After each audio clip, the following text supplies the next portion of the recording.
Revista Espírita. Terceiro ano, 1860. Jornal de Estudos Psicológicos.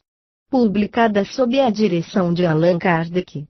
Agosto de 1860. Variedades. O prisioneiro de Limoges.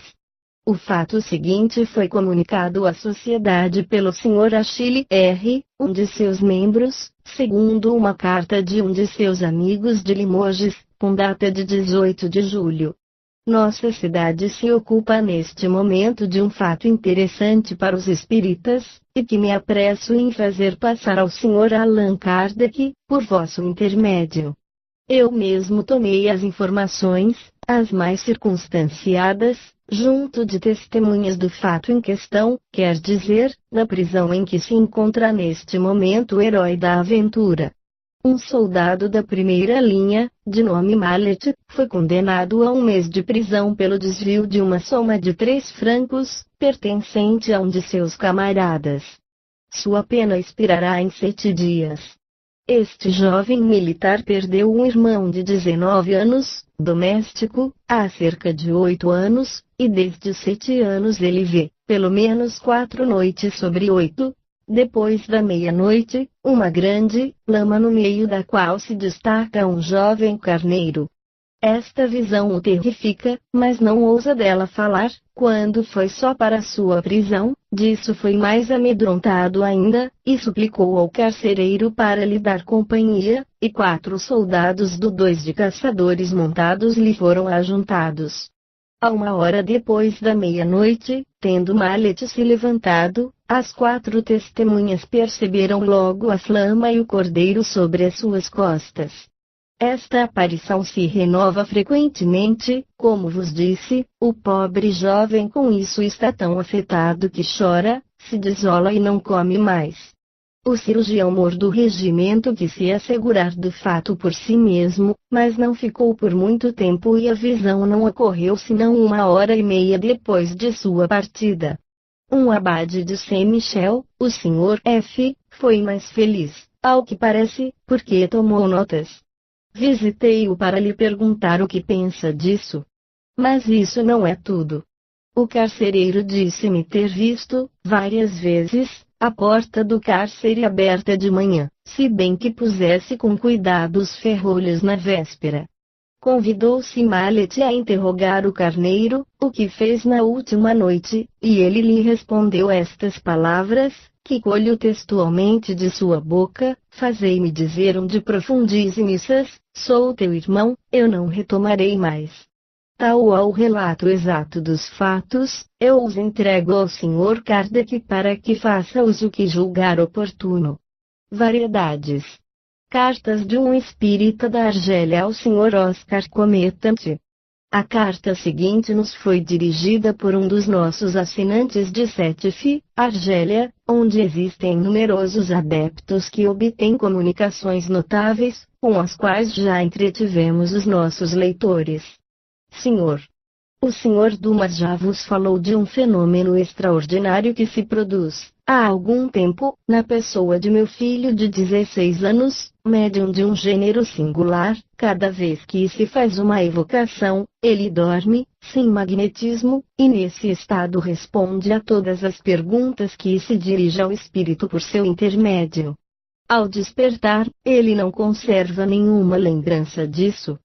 Responde mesmo em latim, em inglês, em alemão, línguas das quais não tem nenhum conhecimento.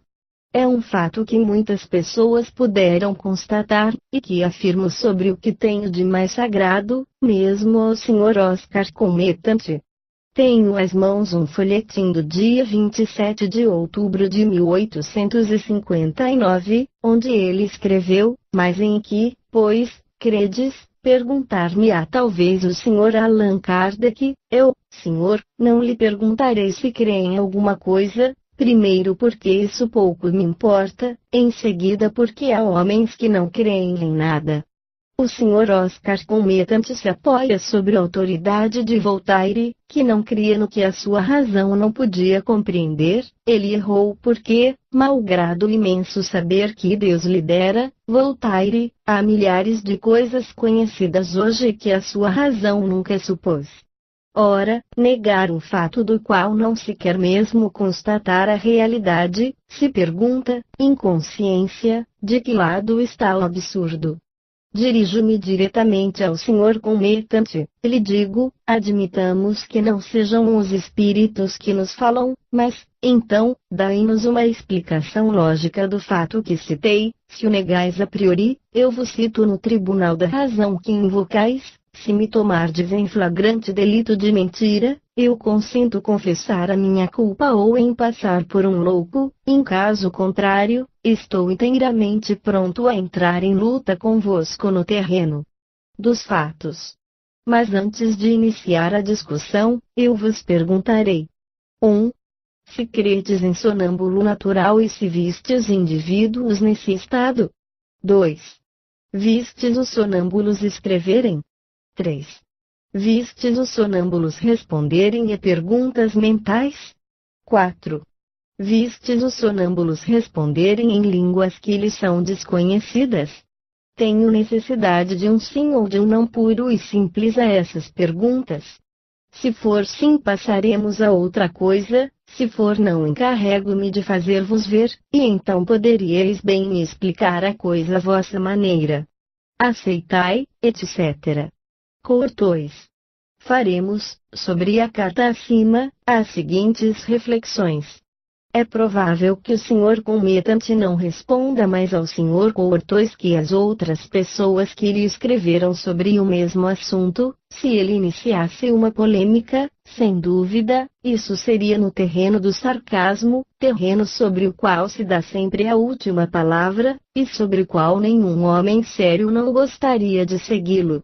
Que o Sr. Courtois o deixe, pois, na quietude momentânea de sua incredulidade, uma vez que ela lhe basta e que ele se contenta em ser matéria, uma vez que não há senão gracejos a opor, e ele não tem nada melhor a dizer. Ora, como os gracejos não são razões aos olhos de pessoas sensatas, é se confessar vencido.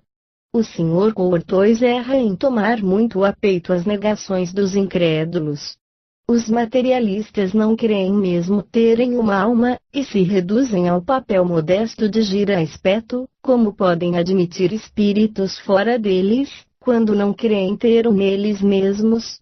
Falar-lhes de espíritos e de suas manifestações é, pois, começar por onde seria necessário acabar. Não admitindo a causa primeira, não podem admitir as consequências. Dir-se-á, sem dúvida, que eles têm julgamento e devem ceder à evidência. É verdade, mas é precisamente esse julgamento que lhes falta. Aliás, sabe-se que não há pior cego do que aquele que não quer ver. Deixemo-los, pois, em repouso, porque as suas denegações não impedirão mais a verdade de se propagar, quanto não impedirão a água de escoar.